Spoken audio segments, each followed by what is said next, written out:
Shalom uvracha, and welcome to Aliya Stories. Only joking. That was funny, Israel. That was funny.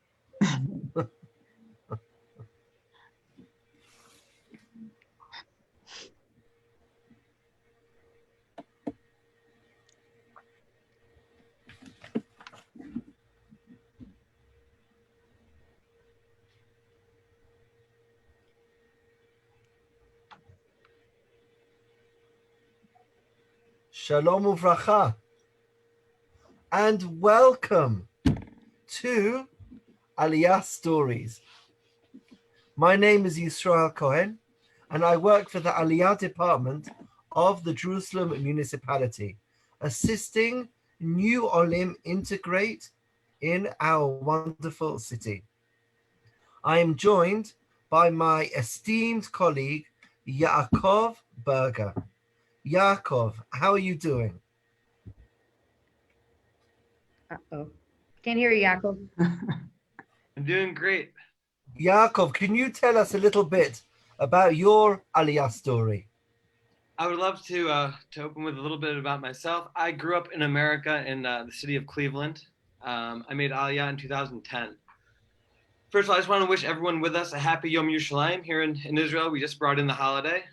It's a very special day, and it's amazing that we celebrate it by being here.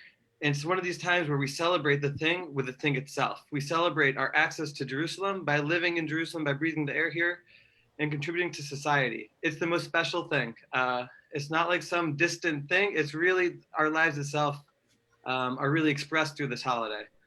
And for me, that's like such an epitome of my Aliyah story of coming here, and not just, we learned so much about it before we got here.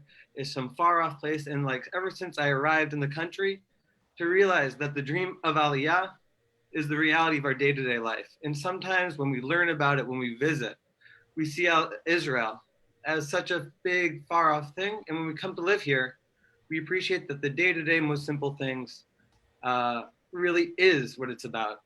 And to me, working together with you, Yisrael, to be able to help Olim integrate into society and develop strong day-to-day foundations of what they're doing here is the most rewarding thing I could do as an Olah, to be a resource for other Olim, to be able to come find themselves and realize how special day-to-day life can be in Israel.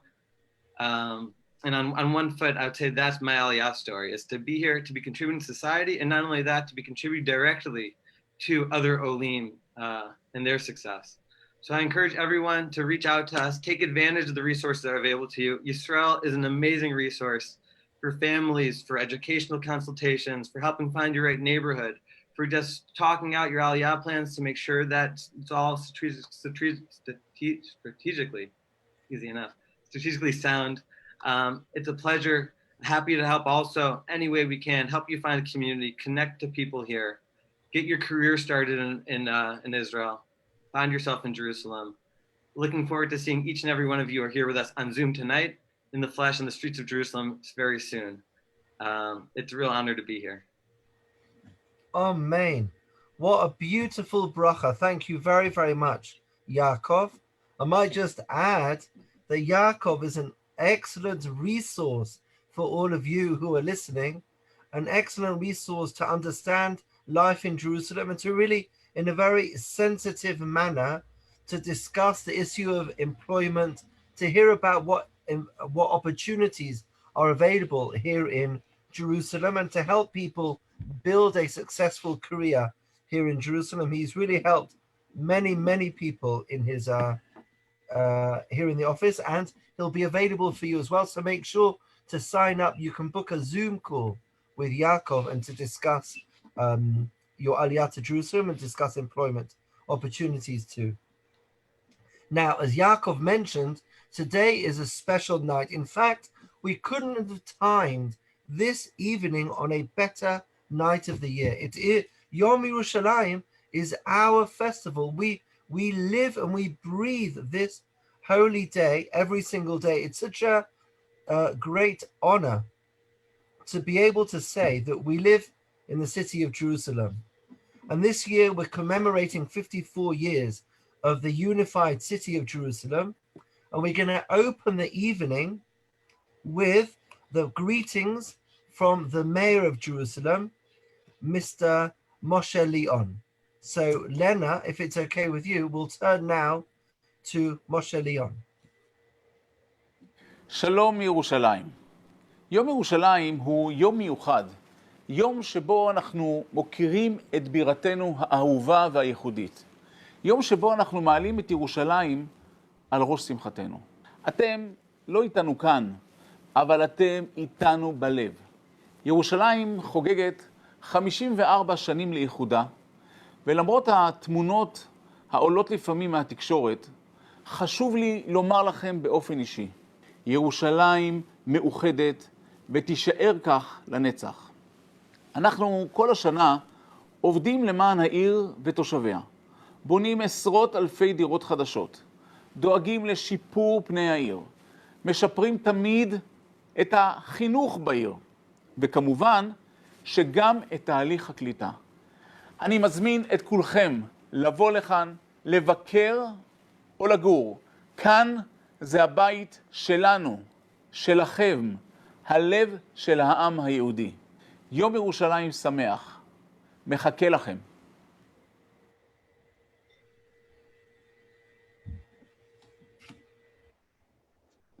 Excellent. Thank you very much to the Rosh Ha'ir who recorded that message especially for you this evening on the our Aliya Stories program.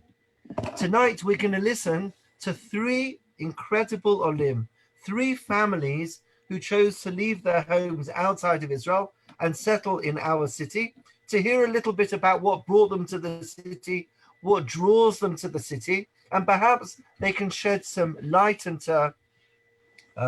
be a useful resource for you who may be thinking, who are thinking of settling in this beautiful city.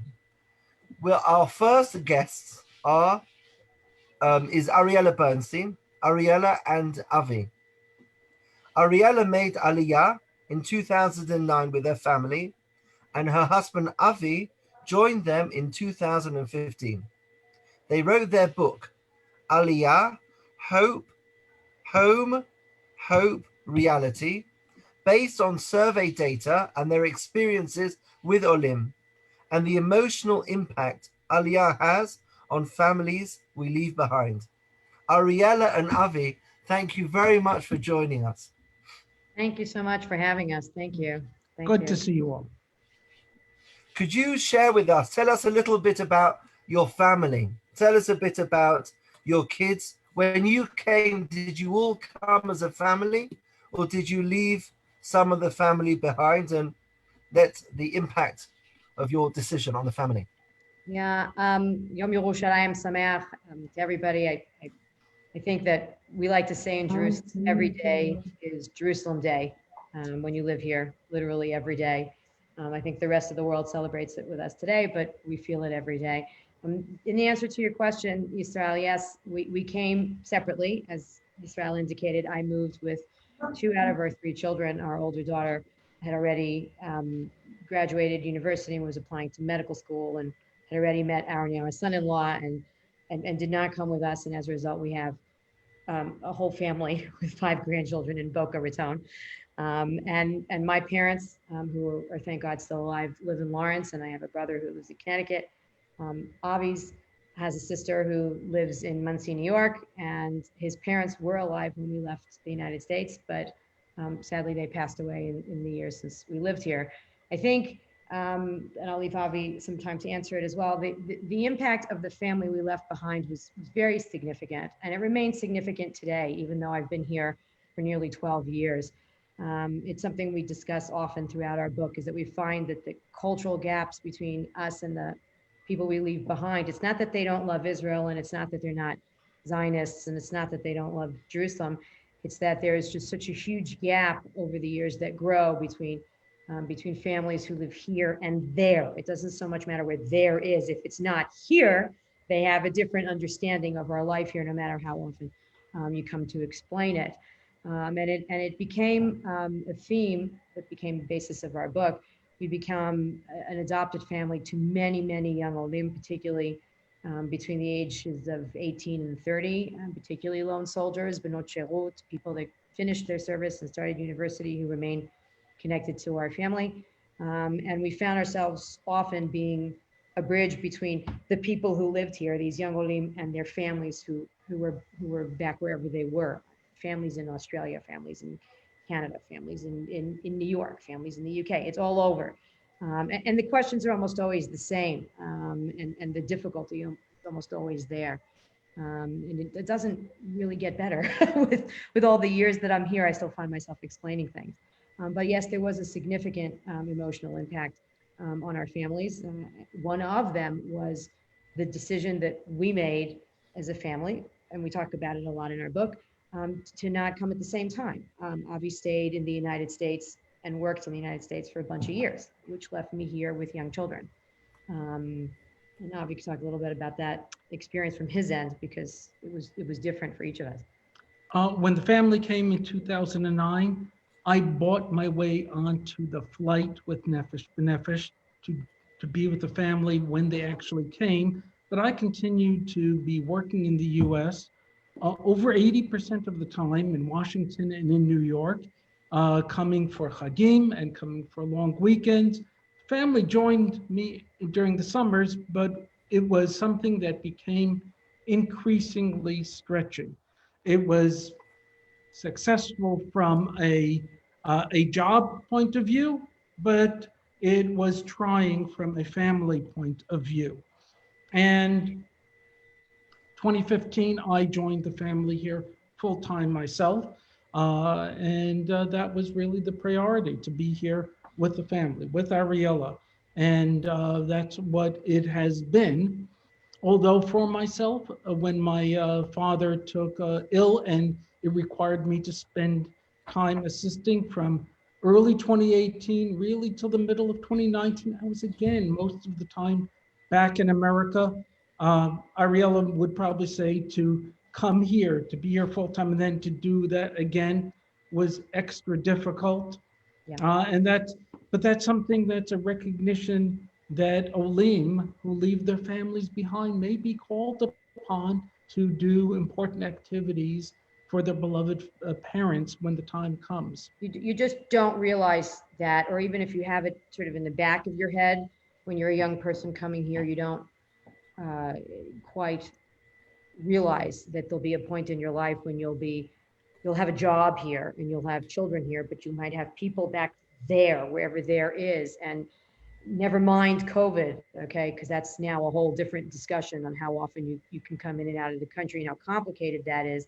Even before that, it became a big thing. It really did, and thank God my parents are healthy and well, but it doesn't stop me from needing to go back, or personally wanting to go back. It's not necessarily needing, it's wanting to.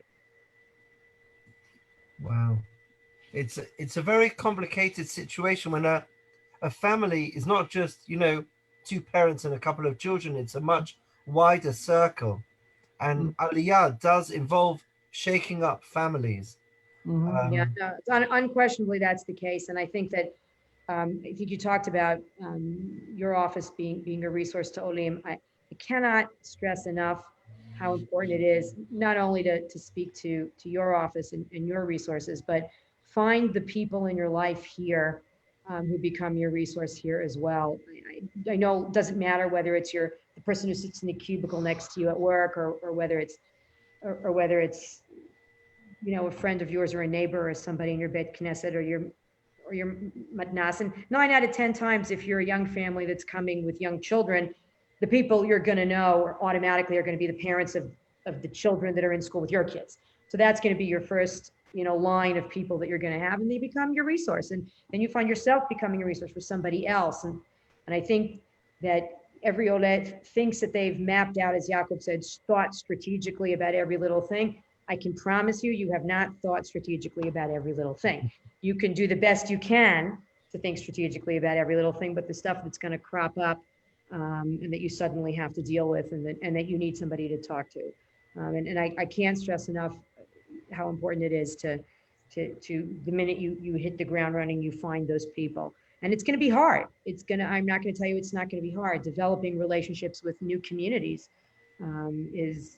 with new families and new parents of kids, and who will 9 out of 10 times, if they're Israeli parents, will ask you 1,800 times why you even bothered coming here. And you find yourself sort of fumphing about explaining why, and your Zionism doesn't become enough of a reason for them. And their rock is falling and there's bad stuff happening. They have no clue why you even bothered to do this. And it's very difficult for them to understand how you left that life and you came here. I think, Yisrael, you and I talked about it. Like I say it in the book, and the people who Zionism is sort of like a chronic disease. Okay, I haven't found a positive way. Didn't we what? We wanted to put it differently, didn't we? Yeah, yeah. I don't have a better way of putting it, and that's why it's in the book that way. It's like a chronic disease. I don't have diabetes, so I don't know what it feels like to have diabetes, and I don't have lupus or rheumatoid arthritis or anything else that's a chronic condition. But this has been my chronic emotional condition for a long, long time, to want to be here, and I cure it by living here. And sometimes things are better, and sometimes the things are worse, and then you have your only in Israel moments, and there are great things and there are less good things, and you learn how to take all of the good and the bad and even it all out for yourself, and find your support circle. Ariella talks about Aliyah in the more emotional way. For me, it's been more in the intellectual way, that it's something that if you can do, you should try to do it. If you can do it, we know that it can be difficult for some, but even for myself, when I think about once we're here, why Jerusalem? That is an emotional moment. I can tell you that once I am in Israel, there is no other place that I would want to be. If you can be in Israel already, and you can be in Jerusalem, it's like you have a chance to do something that we all grew up dreaming of. And, once I am here, I wouldn't want to be anywhere else. Sometimes you see other places, you say, well, maybe I want to be there. No, I want to be here. We actually, it's come up in discussion where we sort of said, well, maybe we should, and at the end of the day, we end up saying we don't want to leave here. If I upended my life and the lives of my children and put this enormous ocean between me and my family, I wasn't going to be anywhere else. That's not a diss on any other city. It's just, this is where I want to be. Could you talk for a minute about that? Talk about, especially today on Yom Yerushalayim, it's certainly a city that we've all spoken about. It's in our prayers. It's it's a city that sort of exists in every Jewish heart. But can you talk about what drew you to the city, why you chose Jerusalem as your home? Yeah, I think unquestionably you're correct that we pray and we talk about it all the time in our liturgy, and it's everywhere. I call it Haaretz Kedusha. It's not that it's not the case. Of course, it certainly is. Anywhere you are in Israel, I think it's a privilege to be here. But for me personally, I think my reasons have somewhat expounded over the years. I think when I came here, I had a certain view of what Jerusalem was like from largely even an extended visitor's standpoint. I lived here as a child for quite a long time. I spent summers here. We had a pilot year here with our kids. At the end of the day, talking now about it 12 years later, I think this is the most diverse city in the country. There's I'm friends with Arabs, I'm friends with Jews, I'm friends with Christians, I'm friends with religious people, I'm friends with not religious people, I'm friends with people who consider themselves Chilonim and atheists. It's all over, and there's so many opportunities here to be in different kinds of communities, and in a way that I think it's harder to do elsewhere. And it really is quite a diverse city. Nobody's going to tell you we don't have our moments, but I wouldn't trade it for the world. Zota Yerushalayim Sheli, this is my Jerusalem, and that's what it means to me.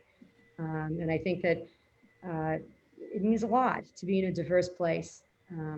It's central in every sense. It's got a blend of Olim from everywhere around the world, and we engage with just so many of them. Yeah.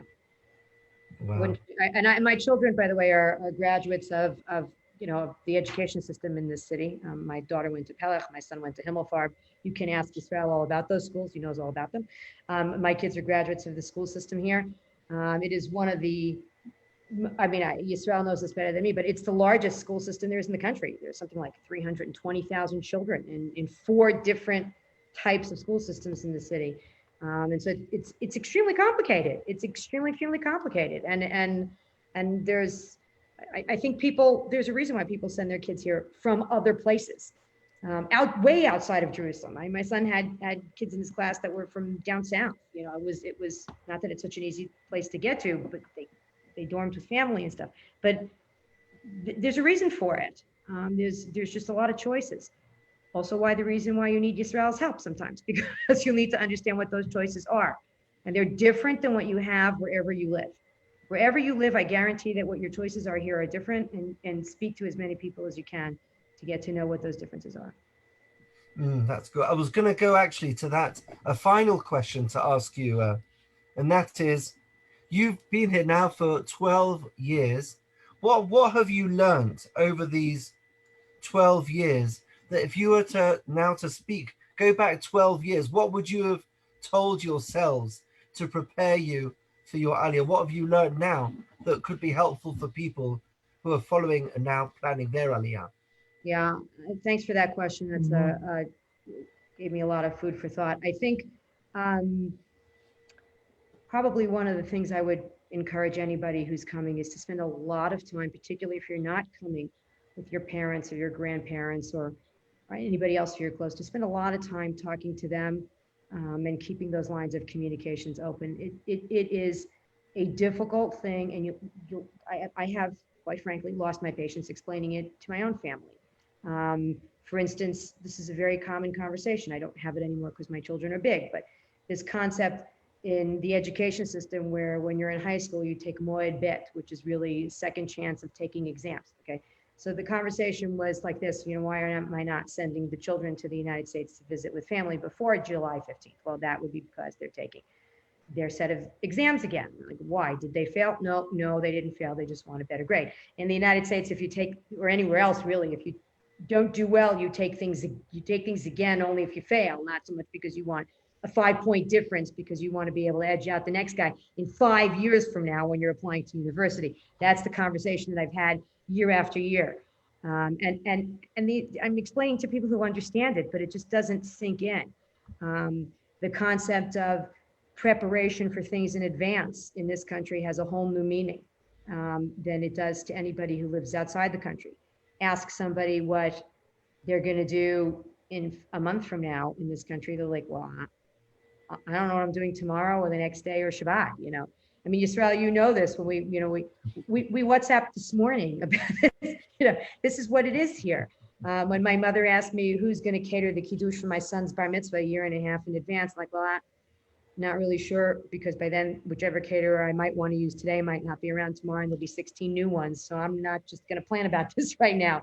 And look what, Corona actually just showed that to an awful lot of people about that kind of change in your plans. And so I think speaking to your family a lot, deciding, particularly if you have young children and there are grandparents left behind, keeping those lines of communication open. We talk about it a lot in our book, about trying to develop a siach, a conversation in your house about the family that is not here. We talk a lot about my parents and a lot about my in-laws, so that it keeps that alive for them. That's not so easy to do when your children begin to grow. If you have young children now and you're making Aliyah, I promise you that by the time they're in 3rd and 4th grade, they have their own schedules, the likes of which, you used to be responsible for as a parent, but they're suddenly responsible for it when they're 9 or 10. They become very independent here. And those are things that are not very, very quickly. And those are things that are difficult to maneuver. You find yourself, did you call your grandmother? Well, that's different when you're living closer to your grandmother than when you're living 7 hours, 4 hours, 3 hours, 9 hours time difference. So keeping those lines of communication open is I think, something I would have been a little bit more, I should have been more aware of, even as an adult moving here. And finally, I think the only thing I would add is, they say this all the time, and it's worth repeating. The common joke in Israel, when somebody says, oh, how long have you been here? And you say, well, I'm an olah chadasha. And they say, well, how long has that been? 25 years. You're an oleh all the time for the rest of your life. No matter how fluent I am, and I speak in Hebrew all the time, and I write in Hebrew, and I converse in Hebrew, and I even read Hebrew books and I read Hebrew newspapers. It doesn't change the fact that I'm an Olah for the rest of my life. My children are not, however. And even though they were born in the United States, my husband says this all the time. He says, I now understand what Bobby and Zadie felt like when they moved from Poland to the United States. Now, suddenly I understand what it means to feel like an immigrant forever. But to know that your children are not going to be, that your children are going to succeed in a way you never imagined. And I think those are things that, you understand you really will be looked on upon as an Olah or an Oleh for a while, and maybe the rest of your life, and embrace it. Embrace it and make it and make it work for you. I'm here for 12 years and I sound like I'm Israeli, and I still can do that, and just embrace it and don't feel lesser for it, and don't let anybody else make you feel lesser for it. I don't think so. Those are things that I think I would sort of hammer home. Wow. Thank you very, very much. You had a very nice line. I like that.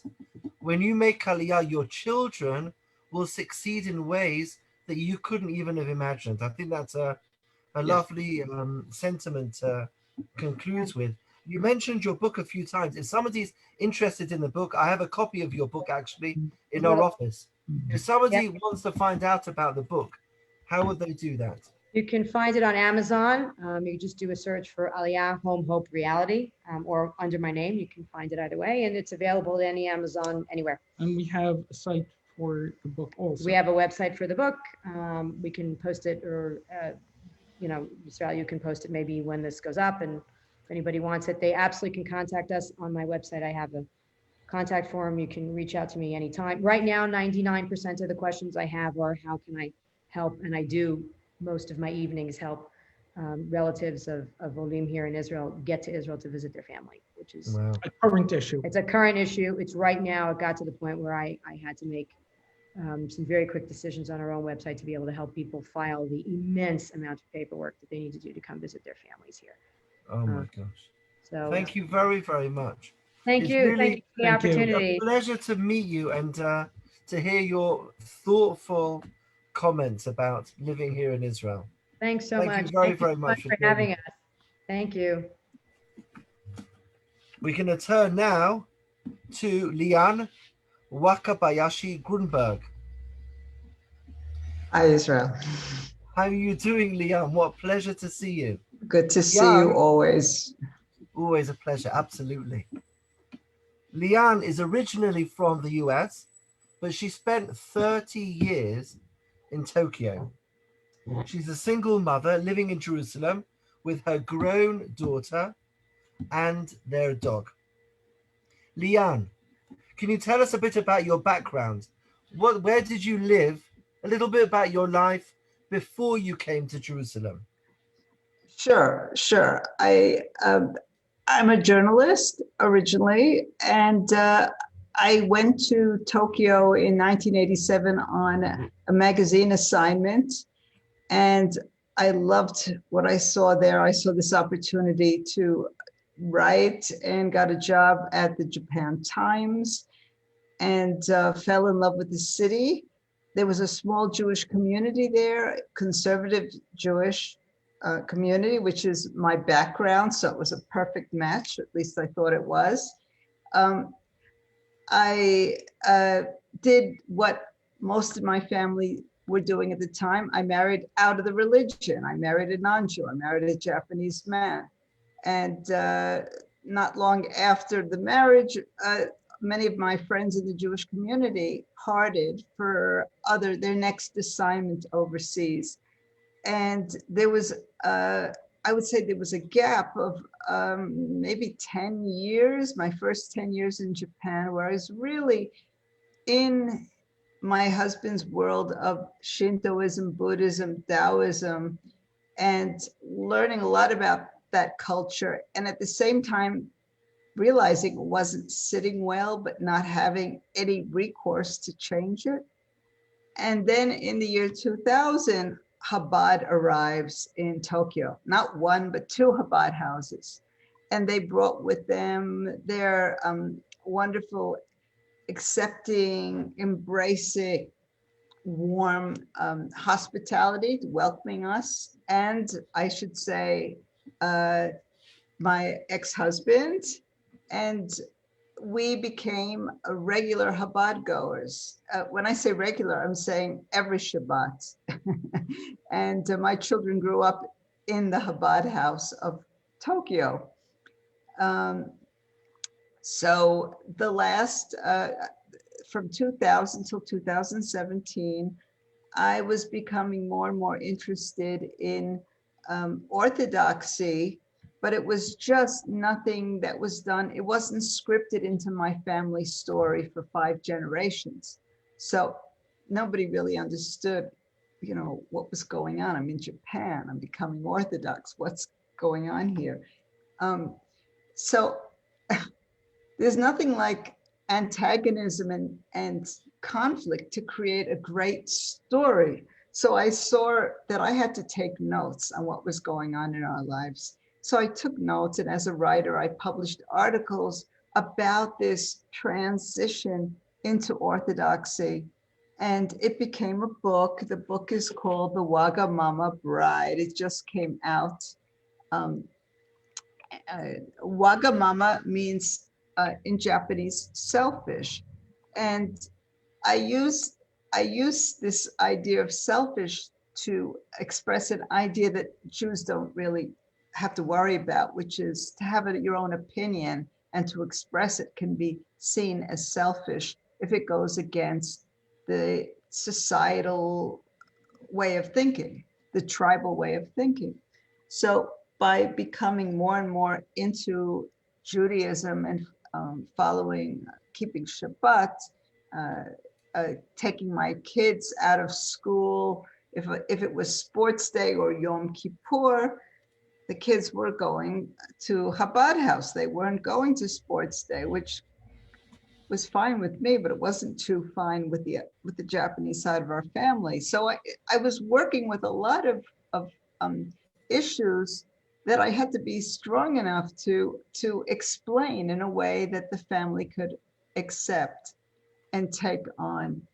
And I had this very unusual, amazing man as a husband for many, many years, who was very respectful of Chabad and really learned a lot from the rabbi, who was a first responder during the tsunami, you know, the 2011 earthquake and nuclear meltdown. That rabbi was the first man up 250 kilometers away, helping survivors. And so we saw as a family the incredible work that Chabad was doing, not just for this tiny Jewish population, but for Japanese people in general. And so kind of shifted my worldview too about orthodoxy and service, being of service. I really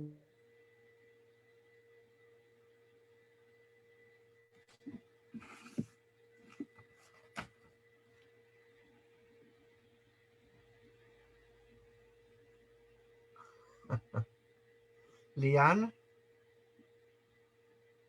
We seem to have a slight technical hitch here.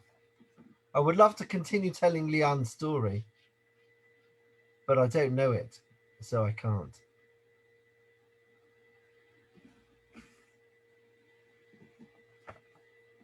Yaakov, should we sing some nigunim?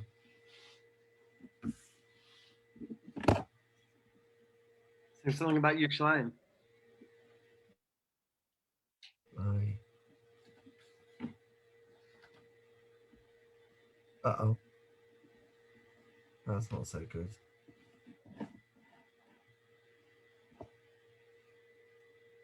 Can you pause it for a minute, Lena? You can't pause it. Oh, shani vachim.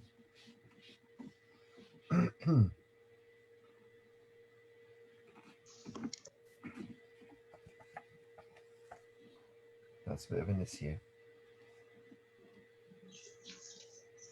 Leanne's actually a very interesting person. She's been to our office many, many times. And she does have an incredible story.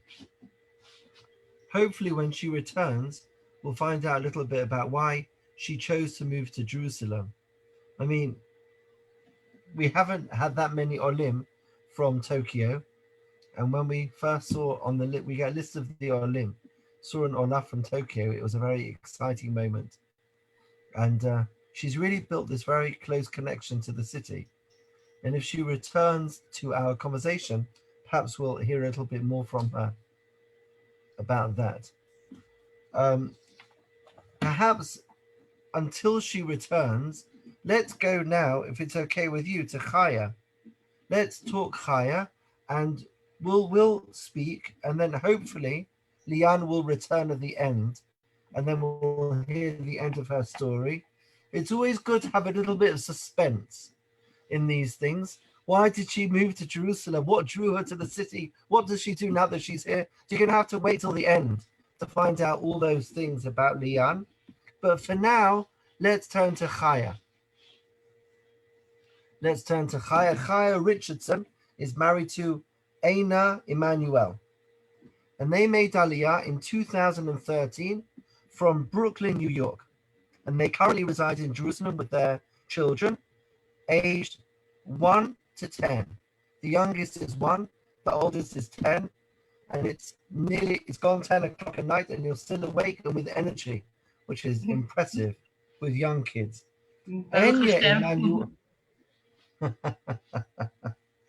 Enya Emmanuel originally comes from the West Indies, and then he became a US Marine and later studied screenwriting at Columbia University prior to his Giyur.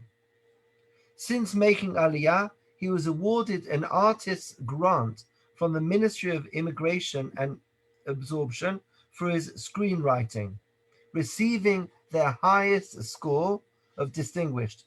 And he recently co-founded a business called Give Right, with a goal of helping marriages and empowering husbands. Chaya, what a pleasure to meet you. Chaya, can you tell us a little bit about your background and a little bit about your family and your lives prior to making Aliyah? Yes, thank you, first of all, for including me in this event. I'm very honored, and I'm very excited that so many people are considering making Aliyah. And I encourage everyone to just jump into it as I did. It was 8 years ago, right before Pesach. We made Aliyah from New York. We were living in Brooklyn.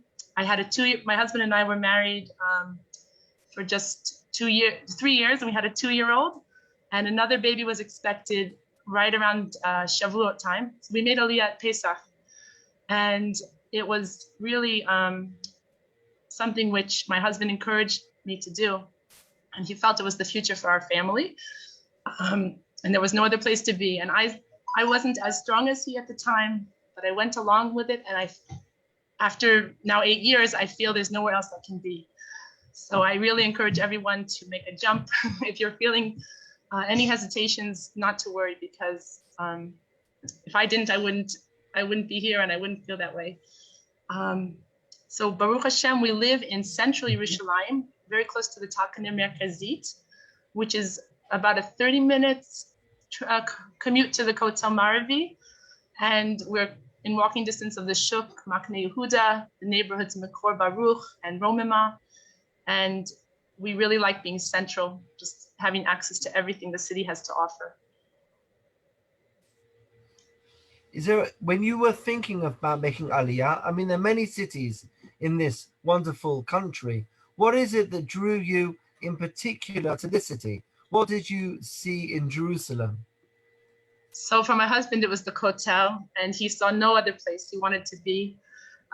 Jerusalem is the Kadosh environment here, and also the environment for the children we felt would be above anywhere else. Of course, actually, since we've made Aliyah, we haven't traveled anywhere else in the country.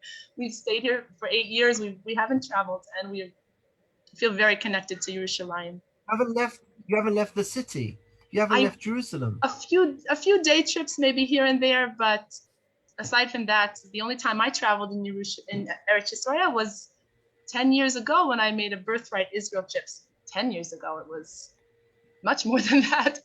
It was, wow, it was about 18 years ago when I was 20 years old and I made a birthright Israel trip. And since this Aliyah, we haven't traveled so much. Oh, wow. Can you tell us a little bit about things that you've learned on the journey? If you're speaking now to people who are contemplating Aliyah, tips, advice, any interesting mistakes you've made that Yes. you can warn others about? Yes, there are many mistakes and tips that I can offer. I think one should just try as best you can to be prepared, you know, with Parnasa. If there's any way to retain your job from abroad, a lot of people who've made Aliyah can get a good Parnasa from their work from abroad. And making Aliyah, if you're looking for work here, it's very, very crucial to have Ivrit. So while I, on the one hand, I had some background in Hebrew, my husband had less, and it was challenging because I had a baby a month after we made Aliyah and I stopped my ulpan. So it took me much more time to adjust. I would say not for 5 years after Aliyah did I feel like I was at home and I could communicate with my neighbors in a more relaxed way. And the language was, I think, the key, which made me feel more at home. So learning Hebrew as either with the ulpan when you make Aliyah, or if you can before you come, will make a big difference. But it's not essential because there are some neighborhoods here that you can speak English and get by. Almost everyone speaks English. But that would be very helpful. And then I think also if it's helpful to have family here as well. It's not necessary though, but if you do make Aliyah and have family also that are considering make Aliyah, it just is nice to have a network like that. Do you have as a family, do you have a favorite spot in Jerusalem? A place that you like to go as a family in the city? There are some beautiful places for the children, such as the Rose Garden, the Gan Veradim, Gan Sacher, which we'd like to go out just walking by the shuk. But the Kotel is, of course, the highest of all the places. And we don't go there as often anymore, but it's just having it in our heart that we're nearby is very important. But sure. For me, I guess it was an interesting journey for me even to be here because I was born in Oregon on the West Coast in America. And my parents were originally from New York. They had moved to Oregon at the time with a sort of alternative life out there. The family was not so religious. My father was the only one of the whole, I think, 17 cousins who was interested in becoming Shomer Torah. And because of that, I grew up with a strange idea about my Jewish identity, which had a central focus on Israel, but in a sort of patriotic way, less of a feeling of Hashem has given us Israel and a connection to the Kedusha of Israel. So when I got older and I started to feel like Judaism is just a culture, I had a feeling it was just a tradition. I didn't feel it was, kadosh from Hashem, a mitzvah that we were, chosen by Hashem to keep the mitzvot. So I thought as a young woman, like around college age, I felt it was just like any other tradition. And so I felt the connection to Israel was just the way that any person might feel connected to their land or the people who are like them. So I became distrustful of that. But then I made a birthright Israel trip when I was in university. I was about 20 years old because I wanted to travel. I thought it would be a great opportunity to travel. I wasn't observant at the time. I wasn't Shomer Torah. I just thought it would be an interesting free experience to go on a birthright trip. And I went to the Kotel and I knew you're supposed to write a letter. So I wrote a letter and I put it in the Kotel. And I had a yearning at that time for deeper meaning, but I didn't feel connected at that time. So it took much more meeting my husband, who was, at the time I met him, he was not Jewish, and he had gone through his own journey. There's actually a Mishpacha magazine wrote an article about him.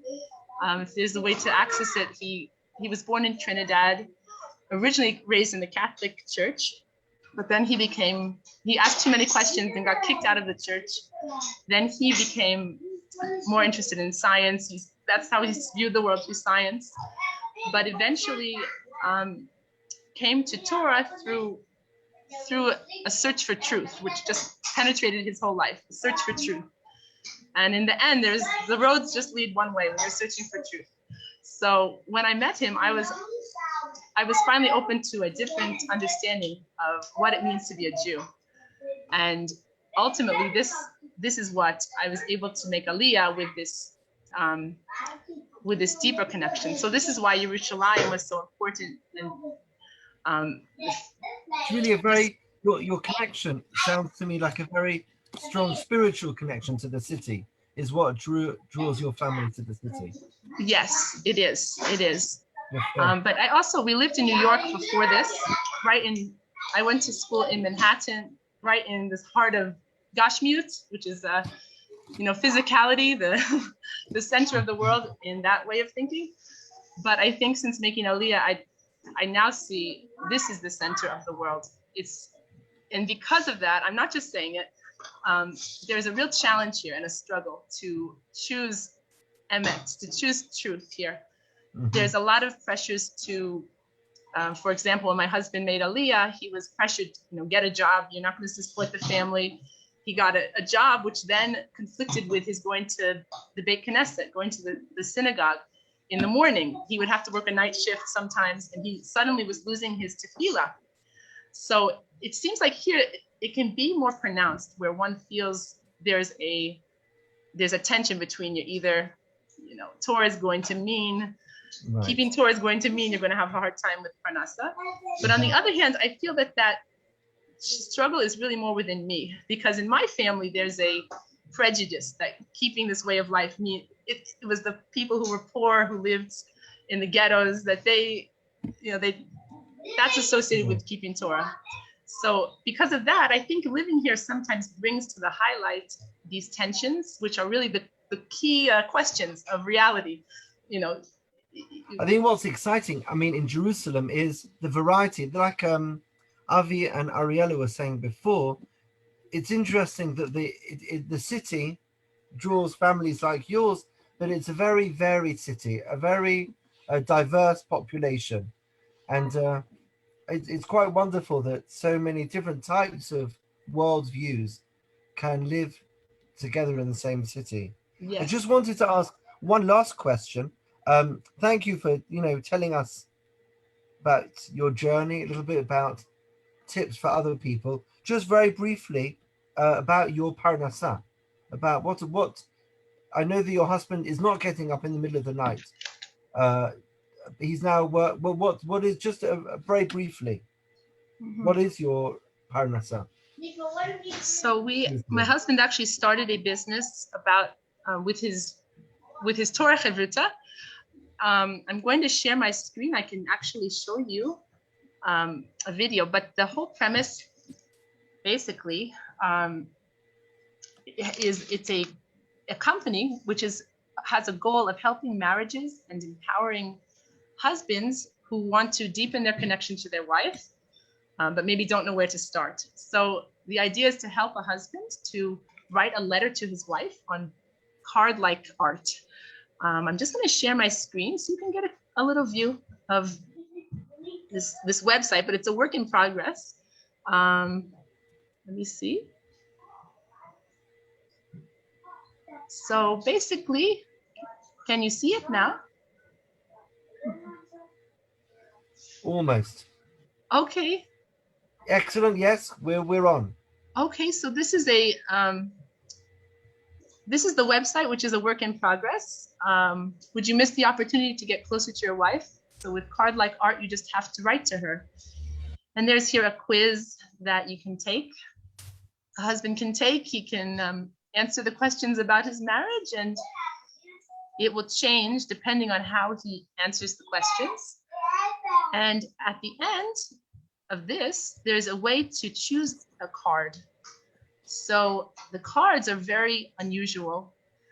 My husband never thought he would end up with a business like this because his background was in screenwriting and in many other areas. But when this came up, he felt this is something very unique. It's never done before.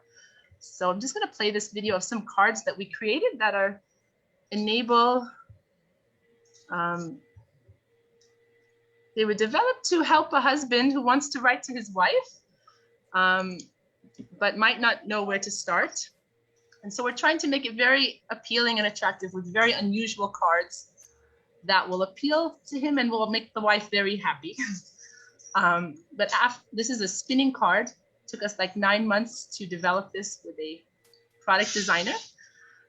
And one of our goals is to hire local Jewish artists and local printers who will design these cards. We don't want to go print them in Vietnam, although it's much cheaper, but we want to create jobs here. And in addition, we want to just really make the husband and wife as happy as possible, that they should, that we've had some investors who don't want to take on investors because they often want to buy a business and then they want to sell it to make money. That's not our goal. Like we want a business for the long run that's going to provide a very nice service for the husband and wife. So looks excellent. Thank you for sharing, Chaya. Sure. So anyone can view it if they want at just giveright.com. It's www.give-write.com. That's excellent. Chaya, I think what's so interesting about Aliyah to Jerusalem is the creativity. Yaakov is really an expert in the area of employment, assisting people build their careers here. But there's some people come looking for a particular job. Others create a job here in Israel. And this is a perfect example of people who are coming to create a job. I don't know if, Yaakov, you've got a minute to talk about employment in Jerusalem, and then we'll finish with Lian. I'd love to share a little bit. First of all, it's so inspiring to be hearing from different people. Each family, each individual has such a different journey to get here and such a different experience of Jerusalem. Whether it's living in a different community, having a different lifestyle, having totally different types of parnas. I sit with different people. Almost every day I sit with different Olim and discuss their initial job search, how to go about it. And it's so varied, it's so different, it's so individualized. Even something as simple, so to speak, as as going out to the joining the workforce, joining the job market, which is outside of us. But it's so unique, it's so personal. How do I express myself through my work?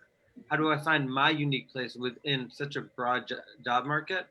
What sector of the job market I'm looking for? What are my skills that I want to express through it? What do I have to give? A lot of people, and we've heard this tonight from really all of our participants, like people show up with a thirst, a desire to give to the community, to help build, Jerusalem to be a stronger place by giving their contribution. And one of the formal ways, we do it informally, we do it through our social interactions, we do it through the families we raise, but we go to work and we want to contribute something meaningful, not just to come home with a paycheck. Of course, we could build stability to our families through creating parnasa, through creating, monetarily creating financial stability for ourselves. But it's amazing to see the opportunities that come out where people have a chance to really be themselves, to express themselves, and to contribute to the Jewish people, to the city of Jerusalem through their jobs. There's not one thing to say that speaks to everyone. Except for that, it's really important. It has certain challenges, and it's an opportunity to rediscover ourselves. Especially people making Aliyah later in life where they already have a career. It's the restart button, which again, obviously there's a challenge in restarting. There's a challenge in building yourself back up. But it's also this exciting, this newness, this youth that comes out for a lot of people. You see people come out, it's like it's a whole new era of life. Whereas people, become convinced sometimes that whatever they've been doing the last 10 years, 20 years, that's what they're doing forever. That's who they are. And I see this liberation on so many people of, okay, I was that for the last 20 years, but now what can I do? What do I want to be doing? And sometimes it's a shift to do something more into the nonprofit world, into something that's really creating community programs, whether there's just so many directions to go with it. Jerusalem's job market is bursting at the seams in so many directions. It's in terms of government jobs, it's the capital, it's Mamash, the capital of Israel. So you can contribute to the Jewish people that way. So many NGOs and nonprofit organizations have headquarters in Jerusalem. The high-tech scene is the second largest scene in the country and one of the most fastest growing in the world. It's exciting. It's really exciting. Again, it can be daunting. I understand how it's intimidating to restart the job search, to be looking where the culture is different, the main language is different. But I'm happy to discuss and guide anyone through it and to sort of find the opportunity that's sort of hidden amongst all the different moving pieces. And I bless everyone who's thinking, who's sometimes even maybe scared about taking the next steps, to sort of open up to the possibilities, to take it on as a creative challenge, and to allow that to present new opportunities and create new scenarios for ourselves, and to really grow with the city. It's a young country still. We're celebrating 54 years tonight of Jerusalem's reunion, of our reunion with the city. We're young lovers still, us in this country and the city. So again, we're available, we're happy, we're excited, we're honored, both myself and Israel, to help any way we can. If it's about the job search, it's about where do I fit into the job market, please don't hesitate. Our information, we'll post it on the comments of this video. You can email, you can send WhatsApp messages, you could use a link on the website Calendly to book a Zoom meeting with us. In short, we're available and we're excited to help. Excellent. Thank you so much, Yaakov. Yaakov, you're so correct. We are inspired by the people we meet and the incredible stories and creativity that so many people show. Thank you very, very much, Chaya, for sharing even like a snippet of such a fascinating family. And we're so honored that you chose Jerusalem to be your home and that your family adds so much to the city. Amen. Thank you. I encourage everyone to join, and I personally really appreciate Israel Cohen's such a personal touch, such a nice person, and everyone should contact him to make Aliyah. Book your flights now. Work together. Thank you. Yes, excellent. Now everyone here is on tenterhooks because we were in the middle of Liya's story, and there are hundreds, possibly thousands of people wondering how it is that this family in Tokyo ended up in Jerusalem. It was a clever plan. Liyan wanted to make sure everyone stays till the end. Cunning plan. So now we're going to pick up the story where we left off. I think we were with the Chabad in Tokyo, and we're about to transition to Jerusalem. Perhaps we can talk about the Aliyah journey, your Aliyah journey, and what drew you to Jerusalem from Tokyo. Sure. I'm happy to. And as Joan Rivers would say, can we talk? So that was a way that she would introduce a difficult subject, and I'll come out right away and say it.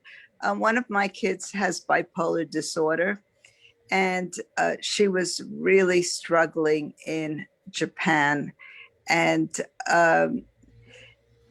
we were really struggling for about 5 years and not finding the help that we knew existed in Israel. We were told by our rabbi in Rebbitzin that there are many, many services, especially in Yerushalayim, social services, emotional and psychiatric services, rehabilitation, Yachad programs.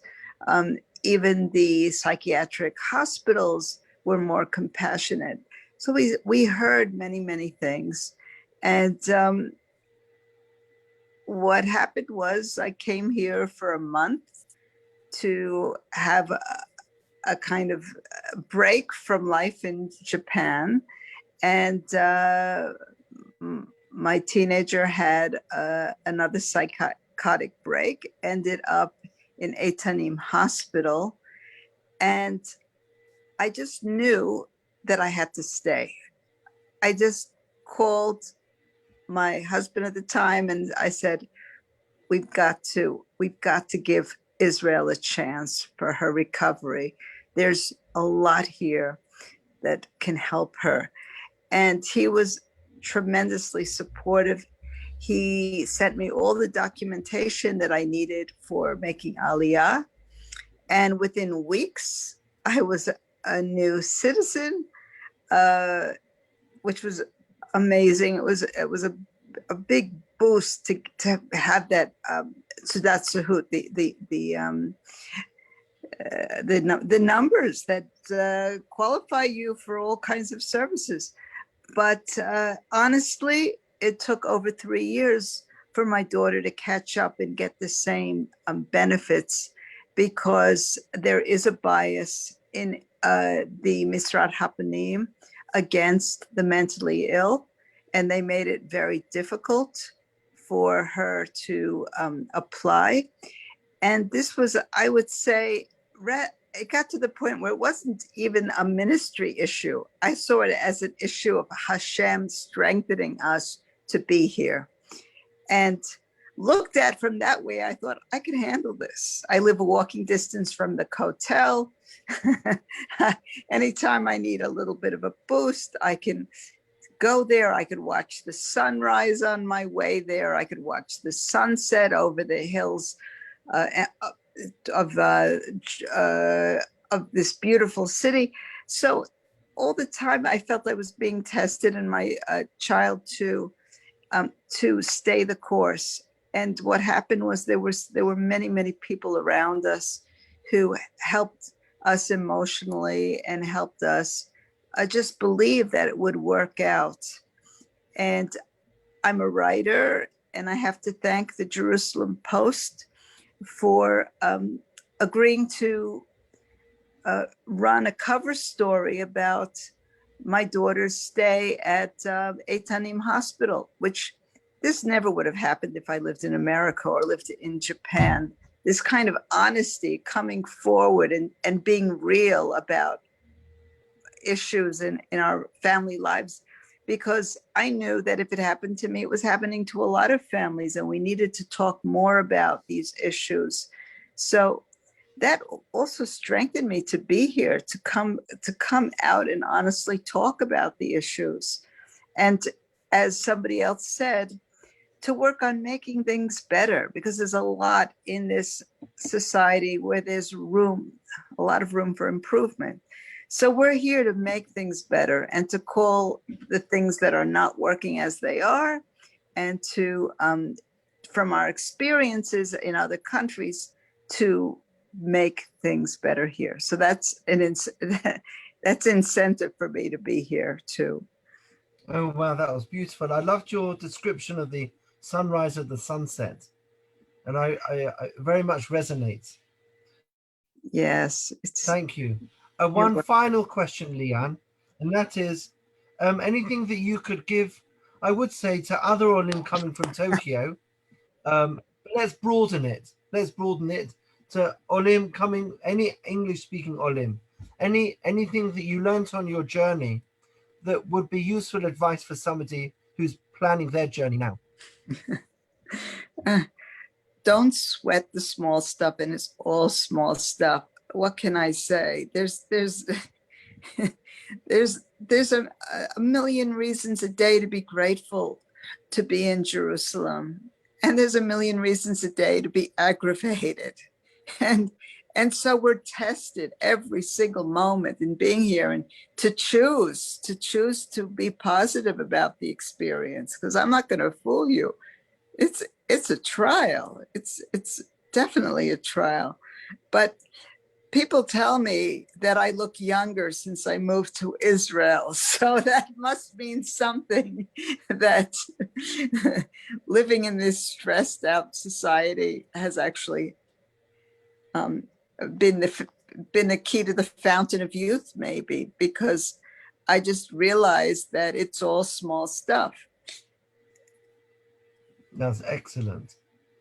Leanne, thank you that's such an important message with which to conclude. Thank you very, very much for your time.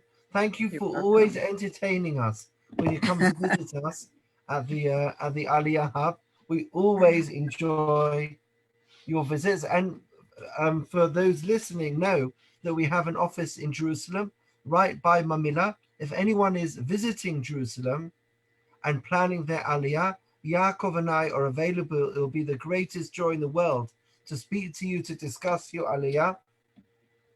And if not physically in Jerusalem, we're available via Zoom, via WhatsApp, via email. All of our details are in the comment section of this Facebook feed. I enjoyed this immensely. It was not painting this rosy picture of everything being perfect, a far more nuanced story of people's lives in the city. And I hope if anyone was contemplating Aliyah, this will lead you to to take it a little bit more seriously, to understand that there are excellent resources, despite the fact that it's complicated. There are resources. There are books you can read. Ariel and Avi's book is an excellent resource for people planning Aliyah. We're available, Yaakov and I, and there are many other resources. Many of our partners, Nefesh B'Nefesh, are partners in this evening's program. They are another fantastic resource to assist Olim in their Aliyah. Yaakov, would you like to any final comments as we draw this fascinating evening to a close? I don't have anything new to say, but I just want to reinforce how much of a resource Israel can be. Families that come, I hear every time I speak to someone who's already spoke to Israel, they're blown away. They don't realize how much they can learn and how much they could practically be helped. Jerusalem has so many faces. There's the historical Jerusalem, there's the spiritual Jerusalem, there's the practical side of Jerusalem, the practical side of finding a neighborhood, finding a school, leaving your family behind to resettle yourself here, finding a job, learning the culture. There's Jerusalem, the practical, we call it. So as you said, it's inspiring to you how real everything is tonight. The realness, like it inspires me. I have goosebumps here thinking like it's just the most real thing you can do to show up here. And yes, there are challenges, but it's extremely, extremely, extremely rewarding. So I bless everyone who's thinking about it, who's to jump in the water at the exact right time, and to know that there are plenty of resources, whether it's through official channels like ourselves, or through just the other people and fellow Olim who are happy to lend an ear and give advice. Take all the advice you can, take all the help you can find, and we look forward to assisting you through this process. Thank you very much. Thank you all. Thank you to our guests, to Avi and to Ariel. Thank you to Liam. Thank you to Chaya. And Yom Yerushalayim Sameach.